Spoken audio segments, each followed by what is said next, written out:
Selamat pagi semua, perkenalkan kami dari kelompok M Dasar Manajemen dengan saya Dinar Apriliani sebagai pembicara awal bersama dengan tim kami dari Sosial Media Agency yang terdiri dari Jennifer, Jessica, Nabila, dan Tirza. Kami akan mempresentasikan tentang perusahaan baru kami yaitu Social Butterfly Agency.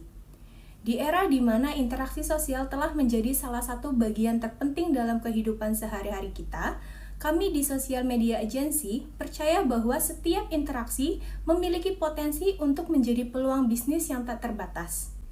Hari ini, saya akan membawa Anda melalui perjalanan kami, visi, dan bagaimana kami dapat membantu Anda mengoptimalkan kehadiran digital Anda. Mari kita mulai. Social Butterfly Agency adalah agensi pemasaran digital yang berfokus pada media sosial yang inovatif dan kreatif. Kami percaya bahwa setiap brand memiliki cerita unik yang harus diceritakan. Dan kami berkomitmen untuk membantu brand tersebut untuk berkembang dan mencapai potensi maksimalnya di dunia online bagaikan Social Butterfly. Dalam menjalankan bisnis pemasaran digital kami harus mempertimbangkan berbagai faktor lingkungan eksternal yang dapat mempengaruhi kinerja dan strategi kami. Salah satu faktor utama adalah faktor ekonomi. Fluktuasi dalam kondisi ekonomi global dan lokal dapat berdampak pada anggaran yang dialokasikan oleh klien kami untuk layanan pemasaran digital, serta kemampuan mereka untuk membayar layanan kami. Selain itu, perubahan dalam tingkat daya beli konsumen juga dapat mempengaruhi permintaan terhadap layanan pemasaran digital kami. Yang kedua, faktor teknologi juga sangat mempengaruhi bisnis kami. Kemajuan dalam teknologi internet dan media sosial secara langsung mempengaruhi strategi pemasaran digital kami. Perubahan dalam algoritma dan fitur platform media sosial utama juga dapat memerlukan penyesuaian strategi pemasaran kami untuk mencapai hasil yang optimal. Peningkatan penggunaan perangkat mobile juga mempengaruhi cara konsumen mengakses konten digital, sehingga kami perlu memiliki strategi pemasaran yang responsif terhadap berbagai platform. Selain itu, faktor sosiokultural juga perlu kami pertimbangkan. Perubahan dalam tren dan gaya hidup konsumen mempengaruhi jenis konten dan platform yang efektif untuk pemasaran. Kami juga perlu mempertimbangkan diversifikasi demografi agar strategi pemasaran kami mencakup berbagai kelompok demografis untuk relevansi dan daya tarik yang maksimal. Selain itu, kesadaran akan privasi online yang semakin meningkat juga mempengaruhi cara kami mengumpulkan dan menggunakan data konsumen untuk strategi pemasaran kami.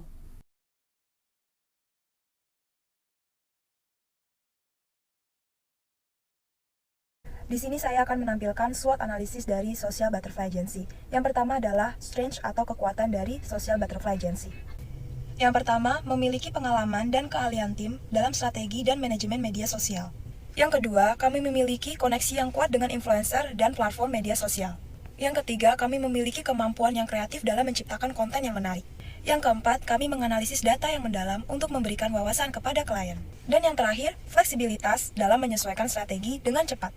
Yang kedua adalah weakness atau kelemahan dari Social Butterfly Agency. Yang pertama adalah rentan terhadap perubahan algoritma platform media sosial. Yang kedua, keterbatasan sumber daya manusia dan keuangan. Yang ketiga, persaingan ketat dari sosial media agency lainnya. Dan yang keempat, tantangan dalam menjaga kualitas konten dan interaksi. Berikutnya adalah opportunities atau peluang dari Social Butterfly Agency. Yang pertama, permintaan yang terus meningkat untuk layanan manajemen media sosial. Berikutnya, peluang untuk memperluas portofolio layanan. Berikutnya, potensi ekspansi geografis. Dan yang terakhir, adaptasi teknologi baru seperti AR dan VR untuk pengalaman konten yang lebih mendalam dan menarik. Yang terakhir adalah threats atau ancaman bagi Social Butterfly Agency. Yang pertama adalah perubahan mendadak dalam algoritma platform media sosial. Berikutnya adalah perubahan tren yang cepat dalam preferensi pengguna. Berikutnya, persaingan yang meningkat dapat mempengaruhi harga dan margin keuntungan. Dan yang terakhir adalah ancaman keamanan cyber. Baik, berikut adalah latar belakang mengapa kami mendirikan sebuah digital agency. Yaitu dalam era digital yang terus berkembang, kehadiran media secara online menjadi semakin penting bagi sebuah perusahaan di berbagai industri untuk meningkatkan visibilitas mereka, menjangkau audiens yang lebih luas dan meningkatkan penjualan. Namun, tidak semua perusahaan memiliki pengetahuan, sumber daya, ataupun waktu untuk mengelola kampanye digital mereka. Oleh karena itu, terdapat kebutuhan yang sangat kuat, akan sebuah agensi digital yang dapat membantu perusahaan untuk memaksimalkan, potensi mereka dalam berpromosi secara online dan digital. Berikutnya adalah visi, yaitu visi kami membangun komunitas digital yang kuat dan inovatif untuk brand yang kami layani dan menjadi mitra yang tak tergantikan dalam perjalanan brand menuju keberhasilan di dunia online. Lalu berikutnya ada misi kami, yaitu misi yang pertama menjadi mitra pertama bagi brand kami dalam perjalanan di dunia media sosial dengan menyediakan layanan yang berkualitas tinggi dan didukung oleh pengetahuan mendalam tentang platform media sosial dan tren industri. Yang kedua yaitu menjadi sumber inspirasi untuk inovasi dalam pemasaran digital dengan terus mencari pendekatan baru yang kreatif dalam merancang kampanye media sosial yang efektif. Yang ketiga yaitu menciptakan komunitas online yang berdaya saing tinggi bagi brand dan audiens mereka dengan mendorong interaksi dan membangun hubungan di platform media sosial. Berikutnya adalah budaya organisasi yang kami ambil berdasarkan CVF Cameron and Quinn tahun 1999. Berdasarkan CVF ini, budaya organisasi yang kami ingin ambil yaitu adhocracy culture. Budaya adhocracy culture yang ingin kami terapkan di antara lain yaitu yang pertama, kebebasan dan kreativitas yang mendorong kebebasan dalam berpikir dan bertindak dan menciptakan lingkungan di mana karyawan merasa didorong untuk berinovasi, menciptakan dan mencoba hal-hal baru tanpa takut akan penilaian negatif. Yang kedua yaitu fleksibilitas dan adaptabilitas yang menekankan fleksibilitas dan adaptabilitas dalam menghadapi perubahan dan tantangan yang terus-menerus dan memberi kebebasan untuk menyesuaikan diri dengan perubahan lingkungan dengan cepat dan mencari solusi kreatif untuk masalah yang muncul. Yang ketiga yaitu pemimpin yang suportif, dengan pemimpin yang berperan sebagai fasilitator dan penggerak inovasi dengan mendukung ide-ide baru dan menginspirasi karyawan untuk berpikir kreatif serta memberikan dukungan dan sumber daya yang diperlukan untuk melaksanakan ide-ide tersebut. Yang keempat yaitu kerja tim dan kolaborasi, di mana mendorong karyawan untuk bekerja sama secara lintas departemen atau tim untuk menciptakan solusi terbaik dan mendukung satu sama lain dalam pencapaian tujuan bersama. Berikutnya adalah belajar dan bertumbuh bersama, dengan menekankan pentingnya pembelajaran dan pertumbuhan pribadi serta profesional dengan memberikan karyawan kesempatan untuk mengembangkan keterampilan baru, bereksperimen dengan ide, dan belajar dari kegagalan. Yang terakhir adalah sistem dan proses yang fleksibel, yaitu membuat sistem dan proses yang mendukung fleksibilitas, inovasi, seperti pengurangan birokrasi, pembuatan keputusan yang terdesentralisasi, dan fleksibilitas dalam struktur organisasi. Analisa komunikasi organisasi. Tipe komunikasi yang pertama ada komunikasi oral. Komunikasi ini terjadi pada saat orang berbicara secara langsung atau satu sama lain. Seperti dalam pertemuan, memberikan instruksi atau bahkan diskusi informal. Contohnya seperti pada saat kita rapat tim di sebuah kantor, di mana ide-ide kita dibagikan dan pertukaran secara lisan.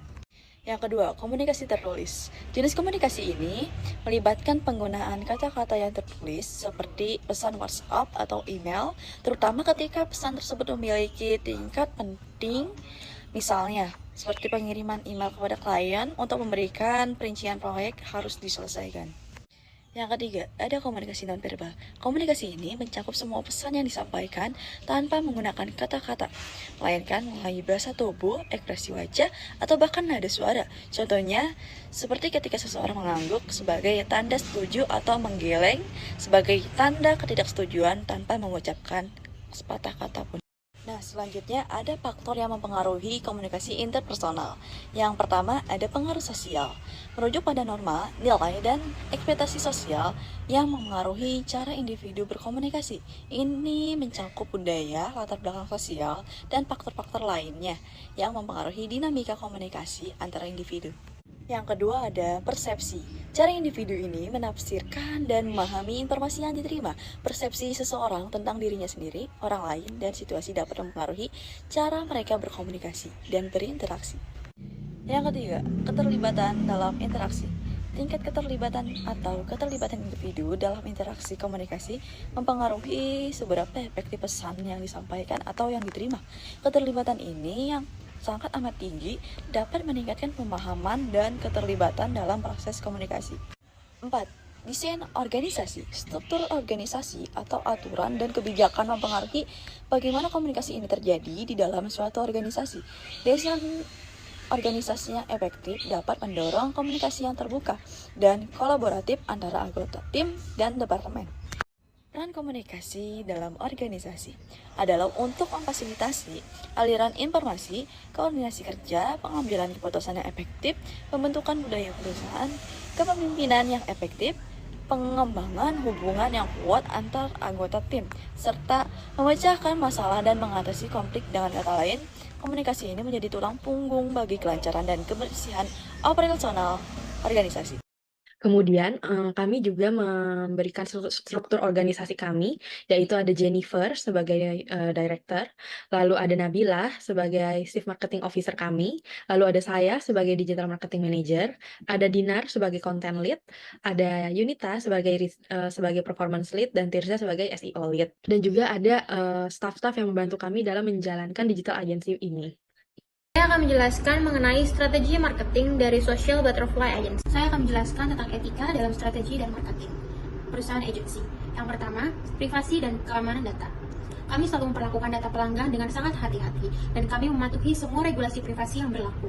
Memastikan pengumpulan, penggunaan, dan penyimpanan data dilakukan dengan izin pelanggan dan dalam batas-batas yang etis. Yang kedua, keadilan dan kesetaraan. Kami sangat menghindari diskriminasi dalam setiap aspek pemasaran, baik itu dalam konten, targeting, atau interaksi dengan audiens. Kami memastikan bahwa semua pesan yang disampaikan oleh Social Butterfly Agency menghormati keragaman dan kesetaraan. Yang ketiga, integritas dalam interaksi dengan klien.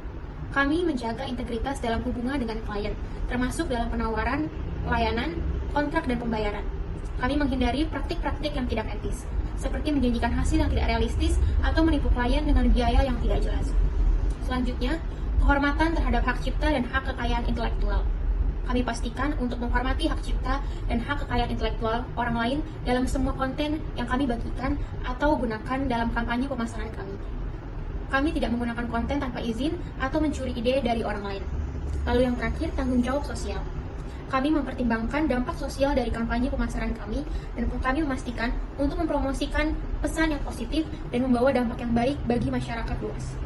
Yang pertama, kami menawarkan penawaran yang unik.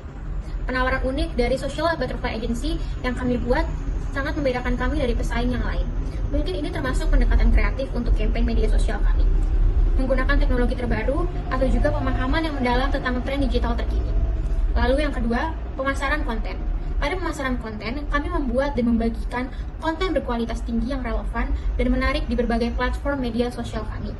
Kami menggunakan konten untuk menunjukkan kepemimpinan pemikiran dalam industri dan menarik perhatian calon klien. Lalu selanjutnya, testimonial dan studi kasus. Kami membagikan testimoni dari klien sebelumnya dan studi kasus yang menunjukkan hasil yang terbaik yang diperoleh melalui kerjasama dengan Social Butterfly Agency. Ini dapat membantu membangun kepercayaan dan meyakinkan calon klien tentang nilai yang kami tawarkan. Lalu yang terakhir, dan penyuluhan bagi klien. Kami membagikan pengetahuan dan informasi berguna tentang pemasaran digital melalui blog, webinar, atau seminar. Hal ini dapat membantu membangun reputasi sebagai pemimpin pemikiran dalam industri. Berikut adalah video presentasi dari kelompok M dasar-dasar manajemen. Mohon maaf bila ada kata atau ucapan yang salah dan tidak disengaja. Mohon dimaafkan dan terima kasih.